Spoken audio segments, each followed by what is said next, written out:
Alors, bonjour. Alors, il y a quelques années, dans la bibliothèque de mes parents, j'ai trouvé une encyclopédie. Et dans cette encyclopédie, il y avait des images d'étoiles et de planètes. Et j'ai été tellement touchée par la beauté de ces objets célestes que je me suis dit plus tard, j'aimerais travailler avec. Et en fait, je devais avoir 7 ou 8 ans, et je ne le savais pas encore, mais je venais de définir mon rêve, ma passion et mon objectif principal. Du coup, j'ai suivi un cursus scientifique, normal, qui n'a fait que me conforter dans ce rêve de devenir astronome. Et j'ai beaucoup appris également pendant toutes ces années. Et j'ai appris sur la beauté de notre système solaire, le Soleil, la Terre, les comètes, etc. Ça va bientôt faire 60 ans que l'homme a commencé à explorer l'espace. Et pour ça, il a envoyé des sondes qui l'ont sillonné et qui nous ont rapporté de magnifiques données. Et aujourd'hui, grâce à ces sondes, on peut rouler sur la planète Mars pour tenter de percer les mystères de son passé. Et on peut également se poser sur une comète pour essayer de déchiffrer notre passé. Et là, en ce moment même, il y a de nouvelles missions spatiales qui sont en train d'être développées pour aller encore plus loin et qui nous ouvrent également des perspectives encore plus fabuleuses. Et par exemple, il y a une mission qui s'appelle le James Webb Space Telescope. C'est un télescope spatial, ce qui veut dire qu'il sera envoyé dans l'espace pour sillonner l'univers et qui devrait décoller en 2018. Et ce télescope a été développé par la NASA, l'Agence spatiale européenne et l'Agence spatiale canadienne. Ce télescope aura pour mission de répondre à quelques questions, telles que comment se sont formées les galaxies, les étoiles, les planètes, et comment chacune a évolué. On peut se demander, mais à quoi ça sert de répondre à toutes ces questions? Eh bien, saviez-vous qu'un être humain est ce qu'on peut appeler un assemblage de poussière d'étoiles? Parce que les éléments qui nous composent, ce sont les mêmes qu'on retrouve au cœur d'une étoile. Et donc, explorer l'espace, c'est aussi tenter de comprendre qui nous sommes et notre place dans cet univers. En 2008, l'Agence spatiale européenne a lancé un appel à candidature pour devenir astronaute. Je vous en parle parce que j'avais commencé à faire mon dossier. Et en gros, pour devenir astronaute, il faut avoir des compétences scientifiques, techniques, parler anglais couramment. Bon, le russe, c'est une option, mais c'est quand même bien de le parler. Et également avoir des qualités humaines. À l'époque, j'avais la vingtaine, je n'avais même pas encore terminé mon master, donc je n'avais pas beaucoup d'expérience professionnelle. Et en plus, quand j'ai vu les qualités humaines demandées pour un astronaute, je me suis dit d'accord, je vais y travailler et après je reviens et tout. Donc du coup, je ne suis pas allée jusqu'au bout en fait, de mon dossier de candidature. Mais bon, j'espère que l'Agence spatiale européenne compte rouvrir cet appel dans pas trop longtemps, parce que je vieillis. Et donc, du coup, pour me former et être encore meilleure, je suis partie 1 an plus tard dans un centre de la NASA pour suivre une formation. Cette formation, en fait, qui était proposée par l'International Space University, avait pour objectif de nous inculquer plusieurs notions qu'on retrouve dans le domaine du spatial. Par exemple, on a eu des cours d'astrobiologie, également des cours dans le droit spatial. Et un jour, je suis partie au cours d'ingénierie spatiale. En gros, on nous a expliqué, voilà, on envoie des satellites autour de la Terre, et grâce à ces satellites, on a accès au GPS, Internet, aux télécommunications, etc. Et après ce cours, j'ai eu un cours d'environnement spatial. Environnement spatial, c'est la première fois que j'entendais ce terme. Et ce cours nous avait été donné par Rudiger Yen, ingénieur à l'Agence spatiale européenne, que je remercie aujourd'hui, car il m'a fait découvrir une très belle thématique. Et j'ai découvert une compétence qu'a l'homme, mais vraiment, je pense que c'est le seul être sur Terre qui a cette compétence, c'est de laisser une trace de son passage partout où il va. Tu lui dis d'aller sur la Lune, tu retrouveras des traces de lui, c'est clair et net. Et donc, la trace qu'il a laissée dans l'espace, c'est, si ça fonctionne, des déchets. ceci n'est pas un atome, c'est notre planète, la Terre, entourée de débris spatiaux. Donc c'est comme ça qu'on appelle les déchets qu'on y trouve. Et leur taille a été augmentée en fait de manière à mieux entrevoir leur densité.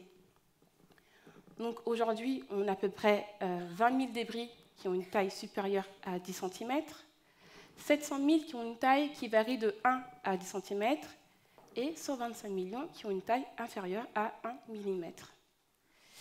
À l'époque, un des arguments pour dire que ce n'est pas très grave, c'était de dire l'espace c'est grand, c'est infini. Oui, mais le problème c'est que les satellites, les endroits où on les envoie, c'est dans des zones bien précises. Là, par exemple, on a 3 orbites, c'est-à-dire 3 régions bien précises autour de la Terre où on envoie les satellites. Vous avez la zone LEO, qui veut dire orbite basse terrestre, où on envoie plutôt les satellites pour observer la Terre. En MEO, c'est la zone intermédiaire où on envoie plutôt les satellites de navigation. Et la zone GEO, où on envoie plutôt les satellites de télécommunication. Et ce qu'il faut savoir, c'est que les débris également ont différentes origines. Parmi les plus gros débris, vous avez les satellites. Donc c'est des satellites qui sont à la retraite. Mais faute de carburant, on les laisse en haut parce que voilà, c'est trop difficile de les faire rentrer sur Terre. Vous avez également des morceaux de fusée, parce que lorsqu'on envoie un satellite dans l'espace, eh bien, la fusée qui le transporte se disloque au fur et à mesure qu'elle monte en altitude, et les morceaux de fusée qui protègent le satellite ne s'en séparent qu'une fois arrivés hors de la Terre, c'est-à-dire dans l'espace, et ils y restent. Et parmi les plus petits débris, vous avez les écailles de peinture. Et ces écailles de peinture viennent également des morceaux de fusée et des satellites qui sont restés là-haut. Aujourd'hui, la source majeure de création de débris spatiaux, en fait, c'est 2 événements. On les appelle événements de fragmentation. C'est la collision et l'explosion. À eux seuls, ils génèrent la moitié des débris spatiaux qu'on a aujourd'hui. On prend l'exemple d'une collision. 2 objets rentrent en collision, des débris sont créés, ces débris tournent autour de la Terre, et à leur tour, ces nouveaux débris peuvent entrer en collision avec d'autres objets. De nouveaux débris sont générés, ils vont à leur tour entrer en collision avec d'autres objets, etc., etc. C'est donc une réaction en chaîne qu'on a et qui ne connaît pas forcément de fin. Ce qui veut dire également, c'est que même si aujourd'hui on arrêtait d'envoyer des objets dans l'espace, le nombre de débris spatiaux ne cesserait d'augmenter juste par cette réaction en chaîne. Je vous ai dit qu'il y avait des débris qui font à peine 1 cm. 1 cm, on se dit que ce n'est pas beaucoup. Mais un débris d'1 cm, ça fait mal.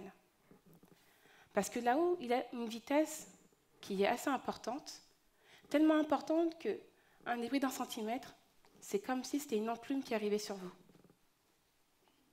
Et pour les gens dans la salle qui sont parisiens, vous pourrez voir ça tous les jours. Pour ceux qui ne sont pas... Quoi qu'en France, partout, il y a des bus, je crois.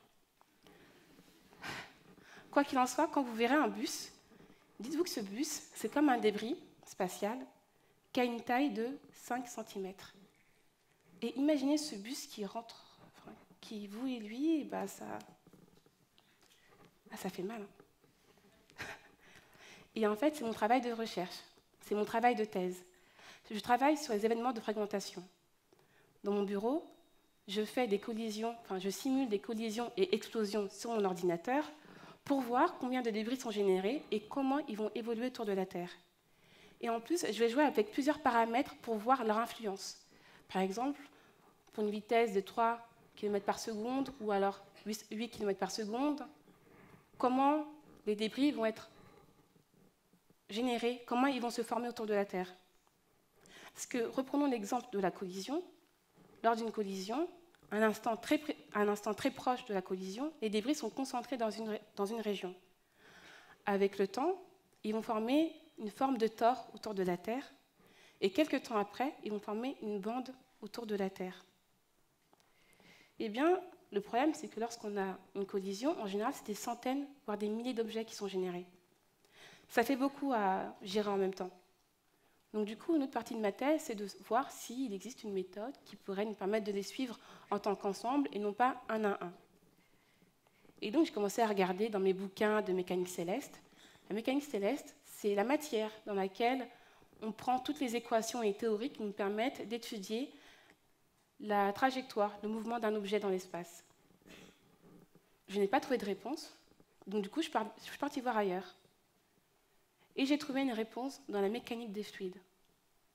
La mécanique des fluides, c'est l'étude du comportement d'un liquide ou d'un gaz, comme l'eau par exemple.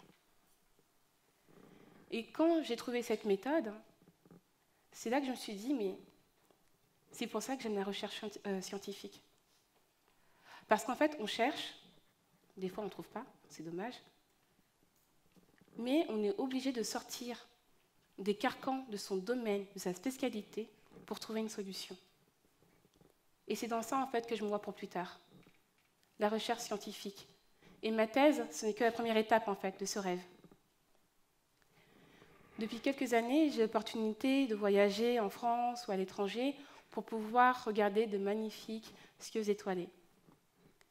Et aujourd'hui, je me rends compte que j'avais un regard aveugle, en fait, sur ce ciel, parce qu'il y avait des objets qui passaient rapidement.